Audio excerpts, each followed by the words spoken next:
ओम नमः शिवाय। हम जानते हैं कैसे विष्णु जी ने शिव जी से सुदर्शन चक्र प्राप्त किया।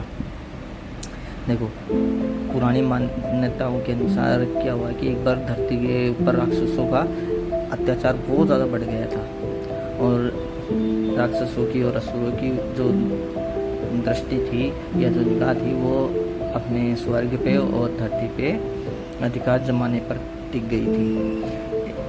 अब इससे क्या हुआ कि सभी देवी देवता और स्वर्ग में रह रहे वासी सभी भयभीत हो गए, डर गए कि अब तो असुर यहाँ पर राज करेंगे।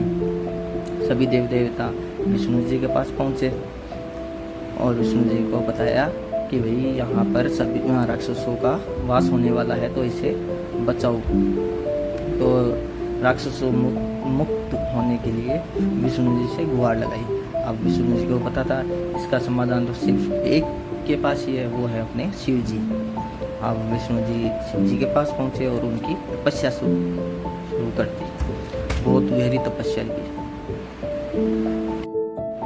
तपस्या के अंदर भगवान विष्णु जी ने शिव जी के हजारों नाम जपे और उसके साथ हर एक नाम के साथ और एक कमल का फूल भी चढ़ाया।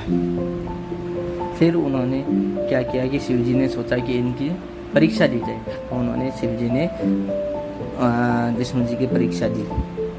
अब परीक्षा के अंदर क्या किया जाता है, या तो जो गुरु रहता है वो शिष्य से कुछ ना कुछ लेता है, परीक्षा के अंदर कुछ करवाता है, ऐसा ही रहता है। तो फिर क्या हुआ कि वे भी विष्णु जी के समक्ष शिव जी पहुँचे और उन्होंने भी उनकी परीक्षा लेनी चाहिए। अब एक चमकते हुए फूल, कमल का फूल जो विष्णु जी के पास रहता है, तो चुपके से एक फूल चुरा लिया। किसने चुरा लिया? अपने शिव जी ने। ठीक है, फूल चुरा लिया और विष्णु जी अपनी तपस्या में लीन थे उस टाइम पे। तो इससे इस बात कमल का फूल चुरा लिया और विष्णु जी अपनी तपस्या में लीन थे, तो उनको क्या हुआ कि उसका पता नहीं चला। जब विष्णु जी ने आखिरी नाम जपा, आखिरी नाम लिया, तो उनके पास एक कमल का फूल कम पड़ गया। वो फूल तो जो था वो शिव जी ने चुरा लिया था और उसका पता विष्णु जी को था नहीं, तो वो कम पड़ गया। अगर वे फूल नहीं चढ़ाते, कौन? विष्णु जी अगर शिव जी को उस नाम के साथ फूल नहीं चढ़ाते तो उनकी पूरी जो तपस्या थी या पूरी जो मेहनत थी वो भंग हो जाती, पूरी तपस्या।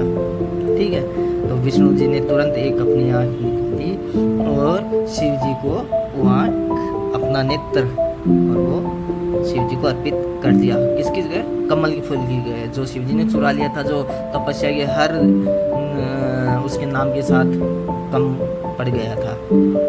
अब वो आँख अर्पित कर दी शिव जी को, तो शिव जी विष्णु जी की तपस्या से बहुत ज़्यादा प्रसन्न हो गए और उन्हें वरदान में कुछ मांगने के लिए बोला। अब विष्णु जी ने वरदान में जब मांगने के लिए कहा, तो विष्णु ने राक्षसों से बचने के लिए, जो स्वर्ग पे धरती पे जिनकी निगाहें टिका रखी थी कि वे हम वहाँ पे वास करेंगे, देवी देवताओं को यहाँ से मार गिराएंगे, उनसे बचने के लिए ऐसा कुछ अचूक शस्त्र मांगा जो उनको एक बार में ही सबको नष्ट कर दे। तो तब विष्णु जी ने राक्षसों के संहार के लिए एक अचूक अस्त्र मांगा, तो शिव जी ने उन्हें सुदर्शन चक्र दे दिया। तब ये विष्णु जी को सुदर्शन चक्र प्राप्त हुआ, जिसका शिव जी ने उनको कहा था कि इसका वार कभी भी खाली नहीं जाएगा, जिसके ऊपर भी आप चलाओगे उसको नष्ट करके ये वापस आ जाएगा। तो शिव जी ने विष्णु जी को वो सुदर्शन चक्र दे दिया।